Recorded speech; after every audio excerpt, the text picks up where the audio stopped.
네, 저 홈뷰 내부에 있는 홈페이지 내이션을 변경해 보도록 하겠습니다. 홈뷰를 이미 한번 변경해봤기 때문에 조금 더 빠른 속도로 변경할 수 있을 것 같습니다. 지금처럼 익스포트 디폴트가 한 스크립트 태그 내부에 2번 이상 쓰이게 된다면 이렇게 멀티플 디폴트 익스포트가 안 된다고 경고 문구를 내뱉습니다. 따라서 일단 저희가 이미 옵션스 API를 만든 걸 보고 만들어야 되기 때문에 익스포트 디폴트는 잠깐 지워주도록 하겠습니다. 프롭스가 있는 옵션스 API에서 컴포지션 API로 변경했을 때 키값으로 가져와야 될 값들은 네임과 프롭스 두 개입니다. 프롭스도 그대로 가져다가 붙여오도록 하겠습니다. 저희가 다음 컴포넌트에서 사용해볼 스크립트 셋업이라고 하는 속성이 있습니다. 이 태그를 쓰게 되면 이 프롭스도 키값으로 사용하지 않아도 되는데 지금은 컴포지션 API를 사용하나 스크립트 셋업이 아닌 스크립트 태그 만 사용함으로 프롭스 키값을 옵션스 API와 작성했었던 그대로 작성해줘야 합니다. 기존에 작성했었던 컴포넌트에서 셋업 함수 내부에 작성해야 될 값들은 간단합니다. 컴퓨티드 함수 하나밖에 없습니다. 이럴 경우는 어쩔 수 없이 디스 컨텍스트를 써줘야겠네요.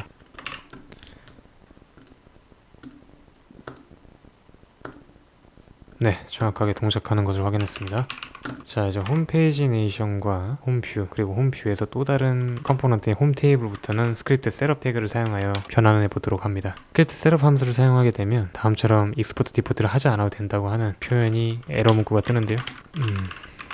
일단 deprecated.라는 이름으로 변수를 생성해서 이 내부에서 복사하는 과정을 거치겠습니다. 이 스크립트 셋업 함수를 쓰게 되면 네임을 따로 명시하는 부분이 없습니다. 그래서 생략해줘도 됩니다. 그리고 앞에서 페이지네이션 컴포넌트를 만들 때와는 다르게 프롭스를 선언할 때 이 뷰 3에서 제공하는 define props라고 하는 함수 내부에 각각의 props의 타입과 디폴트 밸류들을 넣으면 됩니다. 그리고 메소드까지 정해주면 됩니다. onCalling row는 id 파라미터를 받아서 라우터에 푸시 하는데요. 보시면 라우터를 디스에서 참조하는데 우리가 리액트에서 훅 쓰는 것처럼 이 컴포지션 API를 사용했을 때는 뷰 라우터에서 제공하는 유저 라우터가 있습니다. 그래서 이렇게 참조하는 곳에 라우터 객체를 유저 라우터를 통해 반환받아서 내부에서 라우터 푸시를 해주면 되겠습니다. 그리고 기존에 데프리케이티드 된 들은 삭제해줍니다.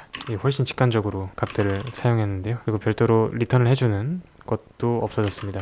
굉장히 간단해진 것을 확인할 수 있습니다. 이 홈테이블 컴포넌트 내부에 기존에 선언해 놨었던 메소드나 데이터가 없어서 그런 것도 있지만 컴포지션 API를 사용하기는 하나 이제 스크립트 셋업 함수를 스크립트 셋업 태그를 사용하지 않은 홈페이지 네이션과 비교해 봤을 때도 상당히 코드가 간편해지는 것을 확인할 수 있습니다. 여기서 하나 짚고 넘어가면 좋을 것 같은데요. 저희가 앞서서 컴퓨티드 속성을 컴퓨티드 함수를 통해서 선언했는데 이 컴퓨티드는 게터로 사용됩니다. 근데 컴퓨티드 기능 중에는 게터가 아니라 세터로도 쓸 수 있는 기능이 있습니다.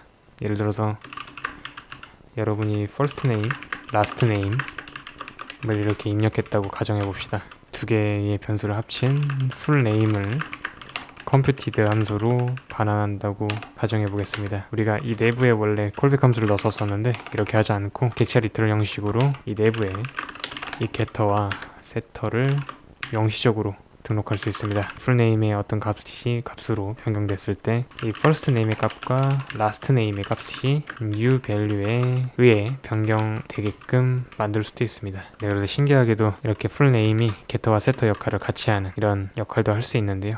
뷰에서는 이렇게 컴퓨티드를 세터로 사용하는 것은 지양하라고 합니다. 이 컴퓨티드는 특정 상태값에 의해 파생되는 파생 상태이기 때문에 이 파생 상태를 derived state라고도 합니다. 이 주로 조타이와 같은 아토믹한 상태관리 도구를 사용할 때 많이 사용하는 방식인데 이렇게 derived state를 기반으로 derived state의 주 원료가 되는 이 원본 상태값을 변경하는 일은 지양하라고 얘기하고 있습니다. 네, 그래도 알아두면 좋으니까 컴퓨티드가 get와 set로 선언할 수 있다는 점은 알고 계시면 좋을 것 같습니다. 네, 그래서 오늘은 간단하게 홈뷰를 컴포지션 API를 사용해서 만들어 봤습니다. 제가 아까 언마운티드에 대해서 다뤘었는데요.